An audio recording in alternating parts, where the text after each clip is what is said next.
1차 경제개발계획은요. 자립경제를 구축하는 거예요. 온갖 사회 간접자본을 만들어내는 거죠. 그래서 1차는 주로 경공업 중심이다. 자, 2차는요. 조금 더 이제 수출 주도형으로 했었고요. 중요한 것이 이제 여기에 있는 경부고속도로 서울부터 부산까지 1970년, 포항제철 1970년. 시험지 좀 어렵게 낼 때는 연도까지 나온 게 있거든요. 그 시기 이렇게 한번 봐주세요. 1970년에 경부고속도로, 그다음에 포항제철이 완성되었다. 그리고 또 제일 중요한 거 하나 있죠. 자, 1970년에 일이 많네요. 그죠? 자, 이 일의 자유무역지대, 그리고 여기 우리가 아는 새마을운동. 새마을운동의 3대 요소, 근면, 자조, 협동. 맞죠? 근면. 새벽종이 울렸네, 새아침이 밝았네. 시골 사람 저는 알죠? 자, 그래서 우리가 이때는 여러 가지 많은 일들을 하죠. 그래서 이 시기에는요, 그렇게 시골에서 노래했어요. 잘 살아보세, 잘 살아보세, 우리도 한번 잘 살아보세. 그래서 60년부터 70년까지 열심히 해나가기 시작했었죠. 자, 3차부터는 이제는 바뀌었어요. 중화공업부터 해요. 자, 그렇게 해서 뭡니까? 이제 드디어 이제 나름대로 국제수지가 개설되었어요. 자, 4차는요, 1970년대 후반인데요. 이때부터는 최초로 수출 100억 달러를 달성했어요. 자, 하지만 여러 가지 부작용도 있었습니다. 자, 정부 주도로 재벌 중심. 그러니까 한국전쟁 이후에 재벌 중심. 그래서 지금도 오늘따라 삼성, 현대 이렇게 되어 있잖아요. 이렇게 재벌 중심의 경제잖아요. 그러니까 정치와 경제가 유착했다. 많은 문제가 있죠. 그리고 항상 모든 게 미국과 일본에 의존되어 있죠. 또 중국 중심이다 보니까 여러 가지 불균형도 있고요. 여러 가지 이런 거 환경 문제, 산업 문제, 특히 여기 빈부격차가 아주 심해졌죠. 잘 사는 사람, 못 사는 사람. 그러니까 노블리제, 어블리제에서 좀 잘 사는 사람이 우리에게 뭔가 베풀어야 되는데 내 건데 왜 그래? 하면서 자기들만 쓰니까 더욱더 힘들어진 거죠. 그래서 이때 기억할 사람이 1970년에 전태일 열사입니다. 여기 나오죠. 근로기준법을 주장하면서 자기 몸을 불태워줘. 이게 분신이 있죠. 여기 요거 1970년입니다. 1970년에 있었던 사건들을 기억해 주십시오.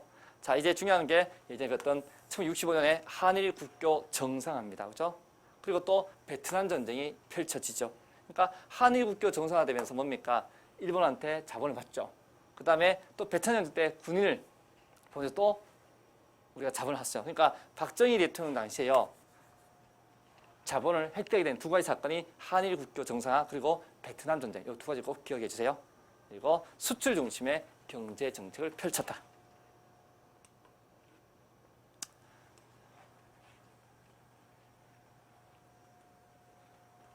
자, 이렇게 해서 중고 중심으로 육성을 많이 했었습니다. 하지만 이 시기에 석유 파동이 있었어요.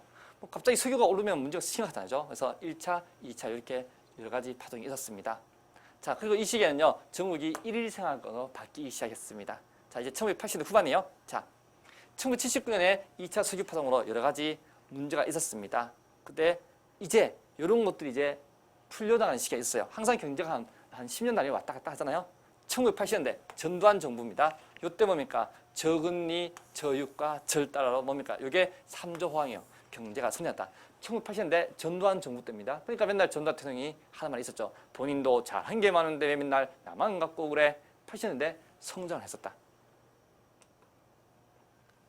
그리고 이제 우루과이 라운드 좀 말하면 안 되는 거죠. 우루과이 라운드 나면 보호무역지를 철폐한다. 그 다음에 또 새로운 거 있죠. 세계무역기구. 전 세계 모든 규제를 철폐한다. 이제는요, 담수할 수 없다는 거죠. 무한 경쟁 시대를 맞아요. 보호 무역 규제를 철폐니까 뭡니까? 오픈이요, 개방이에요, 그죠? 하나씩 무한 경쟁 사회입니다.